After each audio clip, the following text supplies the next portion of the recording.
What is the best one to give your child? So let's start with Tylenol. So Tylenol is great. I love Tylenol because you can give it at any age, whereas Motrin, you cannot give it 6 months and under because it can affect their kidneys. And especially in the infancy age, they're still developing. So you can only give it 6 months and under. So if you have a child under 6 months, Tylenol is going to be your go-to. It also has a window of 4 hours. So you can give Tylenol every 4 hours. And also, I love that it makes them a little bit sleepy too. So if they have a fever or anything and you notice they're starting to fall asleep after the Tylenol, it's just that extra little relaxation that it has, as well as helping with the pain. Motrin. So like I discussed before, you can't give it under 6 months, but I do like Motrin because it lasts longer. It lasts 6 hours, which is great. And it's really good for pain and inflammation. So if your child's in pain, typically Motrin's going to work better and last longer than it is the Tylenol. But again, I think every child is different.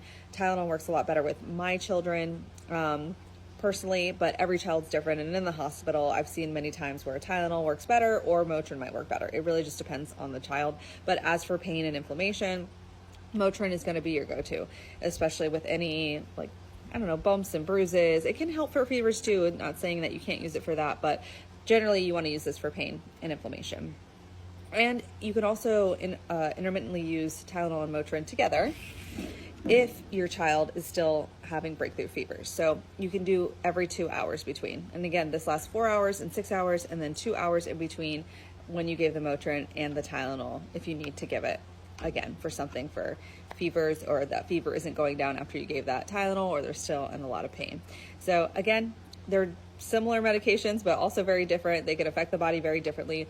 It's just a matter of like what is going on with your child. For fevers, I would say Tylenol works really great, but Motrin can work too. But for pain, I think Motrin would be your go-to.